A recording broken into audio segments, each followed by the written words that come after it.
रामकृष्णारी धन्य आज दिन किंवा उजळलेले भाग्य आता अवघी चिंता वारली संत दर्शन या लाभ पद्मनाभ जोडियाला संपुष्ट हे हृदय पेटी करुणी पोटी साठवू तुका म्हणे होता ठेवा तो या भावा सापडला. पुन्हा एकदा माझं विठ्ठल मंदिरमध्ये एकदा येणं झालं.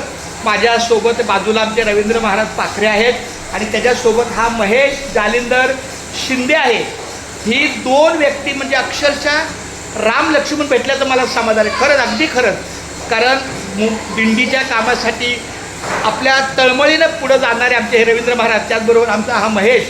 आज माझाही प्रयत्न होता ज्ञानेश्वर काळेला भेटून त्याच्या गाडीवरून सुद्धा, पण दुर्दैवानं त्याची भेट नाही झाली. त्याच्या दुकानापर्यंत गेलो, व्हिडिओ काढला, खूप आवाज दिला, खूप मोबाईलवर, पण दुर्दैवानं त्याचा आतून लागलेला टाळा त्यांनी उघडला नाही किंवा काय माहीत नाही. पण असो, पण आत्ता मात्र भगवंताला माझी प्रार्थना आहे की आता हे दोघे ज्यांनी गाडी आणलेली आहे बाईक, त्या बाईकवरून आता माझी विनंती आहे महेश दादाला, मी मागून येणारच आहे, रिक्षाने येऊ का कुठलंही, पण जाताना हे आपली दिंडी दरवर्षी जाते. त्यामुळं तुम्ही कोणताही जाताना बदल करू नका.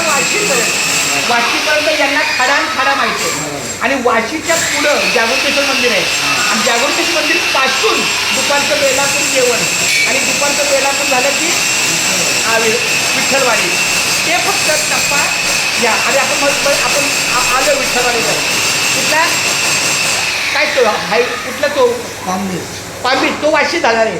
विठ्ठलवाडीला जाताना ते काय लागतं एअरपोर्ट अशा पद्धतीनं खूप चांगलं आहे, सोपं आहे, काही हरकत नाही. तर माझी विनंती आहे 15 मिनिटात तुम्ही वाशीला पोचाल, 15 मिनिटात तुम्ही बेलापूरला पोचाल, 15 मिनिटात तुम्ही विठ्ठलवाडीला पोचाल. अशा पद्धतीचं नियोजन आहे.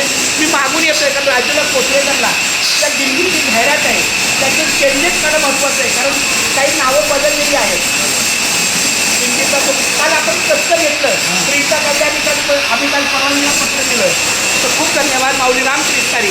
सांभाळून जा, मी फोन करेल, मी रिक्षाने येईल, कुठल्याही पद्धत येईल. माझा प्रयत्न चालूच राहील तुमच्यासोबत यायचा. पण तुम्ही दोघांनी मात्र खूप चांगलं. आणि या माऊलीचा खूप धन्यवाद की सातत्य हे विचारतात माऊली कुठवर आला. 1.5 वाजल्यापासून हे उपलब्ध आहे, परत काय हरकत नाही. चला रामकृष्णारी, काय अडचण नाही ना माऊली, काय अडचण नाही ना. चला तर आपण पहिला चहा घेऊया आणि मग माऊलीचं कार्य करू.